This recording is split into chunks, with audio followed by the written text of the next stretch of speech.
I have the privilege to get to work with some brilliant and hardworking entrepreneurs to help them build towards their financial independence and to plan for their retirement.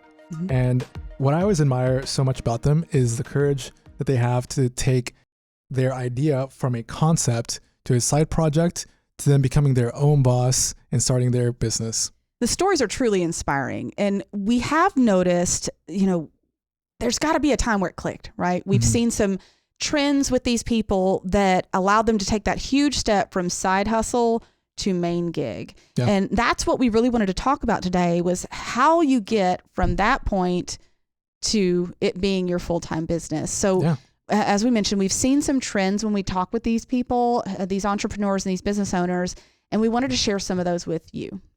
Yeah. So what I really wonder is kind of like what made it all click, right? What was it that gave them the courage to kind of step out of the security and familiarity of corporate America?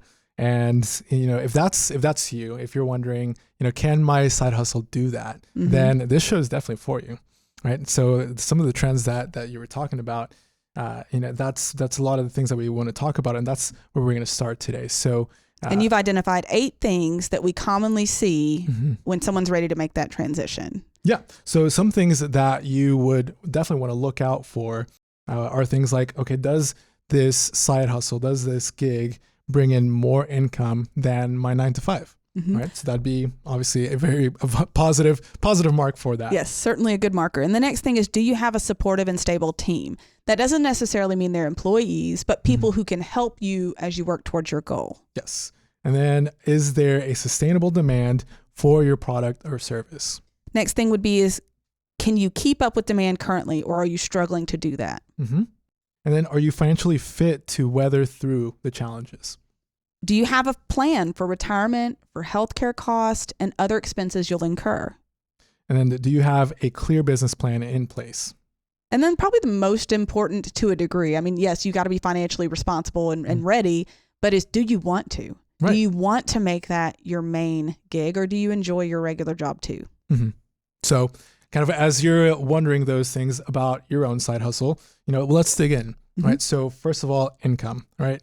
So the main thing about this, or the main question to ask is your worst month of revenue still able to cover all of your required expenses personally and for the business? And let's back up and clarify your worst month. Right. I think a lot of times people say, well, my average is XYZ.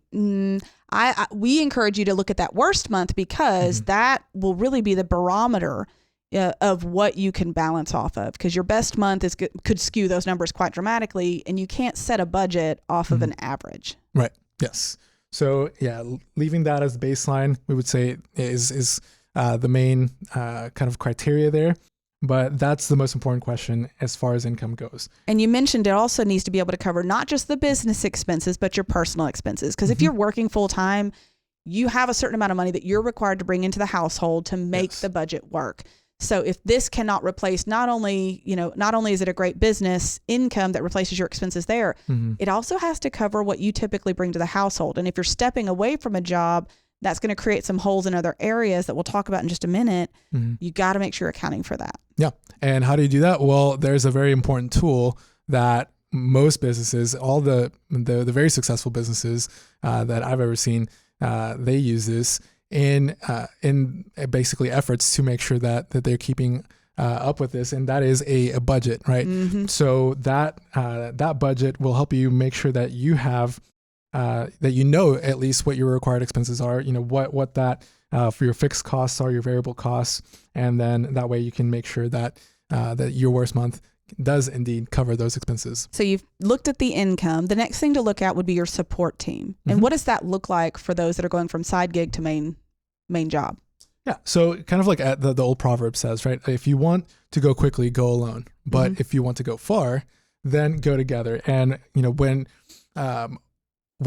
this, as it pertains to a business, is that if you're kind of going at it alone, then that's you're going to be able to do a lot, but it's not going to last very long, because it's very easy to burn out. Especially, I've seen this in business owners a lot.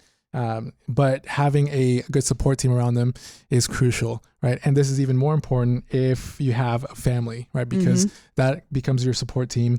And what you ultimately want to know is that you're going to be successful, not just in your business, but also in your family. Yes. And I think also a lot of people will fail to pay attention to things like having a CPA that they can trust and lean into for advice, a financial advisor they can trust and lean into, and a lawyer, because all three of those will need to be involved as you grow. So it's better to start having relationships that are meaningful there early on too. So that's part of your support team as well. Yeah. And the next part is in regards to your demand, right? So the demand for your product or your service. And this might take a little bit more research, right? So typically you can hire a firm to do what's called a market study for you. And there's some very important parts to this study and data points that you'll find. And so one of those is the size of the market share, right? So what that means is just, okay, how much demand is there actually for your product or service, right? So, if we were, to talk about, Arkansas, the demand for something like cars, well, there's, a pretty steady demand for cars in Arkansas. So that would be kind of the first place is, okay, what is the total demand? And then the next data point would be, what is your share currently of that total market share? So how many people know about your specific business within a given group of businesses that do the same thing? Right. Yes. And then what is the amount of market share that is still up for grabs, right? So obviously not all of it. Nobody's cornered the market. There's still a lot of open market share out there. If there isn't, then you don't have a business, right? And you should probably just quit while you're ahead. But that's what you want to know, because that will let you know how much more income or how much more revenue is there up for grabs. And lastly, you also want to know through that market study how many competitors you have. I think it's also important, if you've started with something, to ask yourself, will I need this in 5 years? If I were my customer, would I still need this in 5 years? Will this still be relevant to me in 10 years? Because if you're trying to build a long-term business and you wouldn't even use this product long-term or this service long-term, then chances are you may want to rethink that. Yeah. So there are a lot of fads that come out, and I know there's a lot of multi-level marketing kind of things out there that some of them are sustainable, some of them are not, but take time. I feel like it's very important to take time to ask yourself, would I use this product for 20 years? Right.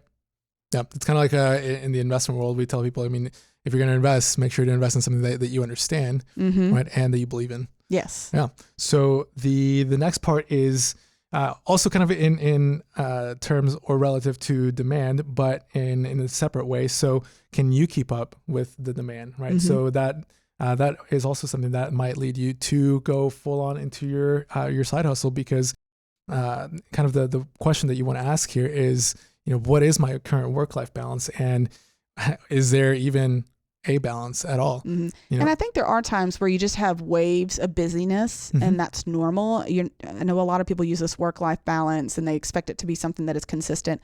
That's not realistic. But if you find yourself agonizing over your side gig in the way that you're like, man, I wish I could meet all these demands, but I just don't have the time, then that may be a clue. Something to consider is it seasonal? Right. Is it continuous? Is it something where it's really just a 3-month period where you tend to be really busy? Then you may not need to take that full time yet.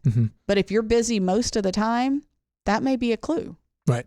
Yeah. So if your side hustle is something like vacation rentals, then you probably have a very busy season, and then you've got an off season where things are pretty calm. And if you're ready to take it to a full-time gig, plan ahead. If you already know that you're going to make the bulk of your money in a 6-month period or a 4-month period, then you've got to sustain yourself the rest of the year. So think about what you need to do in advance before you get there. Exactly. And if it is seasonal, then there's other measures that you can do to, whether it be to even out demand, keep inventory controls, or even hire some temporary work. Yeah. So the next thing we're talking about in trends that we see in people who are ready to move on to a full-time gig is financial fitness. You're going to have challenges when you start a business. Everybody does. It's not just you. But if you're financially fit going into it, you can weather those challenges a lot more effectively than if you go into it and you're not already stable. That's right. So here's that question again. Do you keep a budget? right? Because this will help you identify how much to keep in liquid reserves for emergencies. And we would say at least 6 to 12 months in savings is kind of the gold standard when it comes to business owners. There are some things that can affect that. So if you're a single or double income household, that can have a big impact. So if you are a 2-income household, the loss of your income may not be as impactful, especially if the other spouse is carrying health insurance or things like that. So, that may impact how much you need to keep in savings. Do you have predictable cash flow? Are there things that are set in place that no matter what you do, you're going to have an income coming in? That might affect how much you need. Yeah. What your expenses look like each month could affect that. And then also, do you have access to favorable financing? Yeah. And this will help a lot because if you're looking to expand your business or anything like that, right? Or if it's going to take purchasing some machinery, right? Some sort of capital expenditure, then that's going to be very important because you'll want to have that already planned out so that doesn't take up all of your emergency savings and then you're left with nothing. Yes. And then one big gap that we see for business owners that we need to make sure you have filled before you take that step is healthcare. Yep. When you're starting a business, often healthcare expenses are one of the biggest expenses you're going to incur based on clients we've met with. Yep. And these, when you have a 9-to-5 or a corporate job, those are usually part of the plan. So you start working, you've got access to those. But when you go out on your own, do you have an option through your spouse? Often people will do that. If you're younger, are you still eligible to be on your parents' plan for a little while to buy you some time? Yes. But making sure you nail down your healthcare coverage before you take that step is really, really important because you have a very small window when you step away from an employer to replace that coverage, right, where there's no gaps in care. Yeah. And it gets really expensive really quick. So yeah, you mentioned, this is the healthcare part of things is one of the benefits that you receive with your 9-to-5 job. The other one is your retirement plan, right? So do you have a plan for that? So we would highly encourage folks to consult with a financial advisor to make sure that this is something that you're not overlooking in your plan. And then another trend that we see in a lot of successful business owners is that they have a clear business plan in place. And this is so crucial, especially if your plan involves obtaining any sort of financing from a bank, right? Because a bank is going to want to see a professional business plan written down where you are actually detailing a lot of the things that we've already talked about on here, including your market study that shows the demand, that shows your finances, your that shows cash flow. Yeah, that shows a trend of revenue and expenses and shows your control of it. And then any plans that you have for expansion, right? Because any bank is definitely going to want to invest in a growing company, right? But if you can't show that, on paper, if you don't have the financials to do it, it's going to be really hard to secure a loan for that. And I think the most important thing is, again, do you want to make the change? Being the boss is not easy. Right. I mean, even in my own home, sometimes I'm just like, I just don't want to make one more decision. Just leave me alone for 5 minutes. And I'm not even a business owner. My family is my business, I guess. Yeah. But if you don't want it, not all of us are made to be owners. Maybe you need to bring someone along beside you to be the boss and let you continue maybe on some level. But don't feel like just because you're successful in your side gig that you have to turn it into a full-time job. Yeah. That desire has to be there. That passion has to be there because at the end of the day, whenever you're a business owner and the crap hits the fan, as they say, it's on you. Yes. So we call it whitewater a lot of times here at Gen Wealth. When we go through growth phases, it feels like you're kind of in whitewater. Everything's a little bit shaky. There's a general path. We have our business plan, but the details of it can sometimes feel shaky. And that's normal to have cycles of that as a business owner. But when you start out, it is much more beneficial to have a clear path that you are ready to follow, that you have thought through, than it is to just be like, we'll see what happens. Yeah. And speaking of business plans, if you need any help and I would like to go into a little bit more depth on that, we do have an episode on putting together a business plan. So check the show notes to see what episode that is and make sure to listen. Let us know what you think. But kind of ready for our 2 cents. So how about you get us started? What part of the process are you at? One of the hardest places to be is wondering if you're ready. So if you've been feeling stuck, like you're spinning your wheels, reach out to us and let us talk through these processes with you to determine if you're ready to take that side gig to your main gig. Mm-hmm. And if I could add anything to that list, it would be to have a mentor, right? Because having somebody by your side that has walked the walk is so crucial, especially as you're making some very important business decisions. So that's it for us today. Thank you for giving us a listen. And again, if you liked our content today, please share and subscribe to our podcast as well as to our YouTube channel to make it easier for others to learn about financial independence. Thanks for listening to the Talking Sense podcast. And if you like what you hear, make sure to subscribe to the podcast to get all the newest episodes. The Gen Wealth team is available to you 24/7 at info@getreadyforthefuture.com or call our offices at 866-653-PLAN. That's 866-653-7526. And while we like to have fun here, we're also financial advisors, and that means disclosures. You should personally consult a financial advisor before making any investment, and no strategy can assure success. Gen Wealth Financial Advisors is an Arkansas registered investment advisor with securities offered through LPL Financial, member FINRA SIPC.